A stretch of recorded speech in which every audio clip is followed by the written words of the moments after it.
Maswerteng hapon po mga ka-STL natin sa Pangasinan. Narito na po ang mga numerong nanalo sa STL Pangasinan ngayong hapong ito, April 1, 2026, 5 PM, second draw result. Nakikita nyo po ngayon sa screen ng inyong cellphone ang mga numerong nanalo in exact order po yan. Second draw result. Yan, sa mga nais pong ma-shoutout sa channel ko, mag-comment lang po kayo. At mamaya sa third draw ng STL Pangasinan, isa-shoutout po kayo.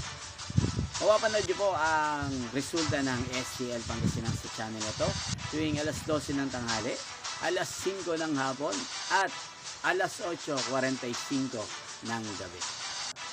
Yan, maraming salamat po sa patuloy niyo pong panonood at pagsuporta dito sa aking channel, Roderick Hernandez TV. Magkita-kita pong muli tayo para sa third draw ng STL Pangasinan. Thank you for watching.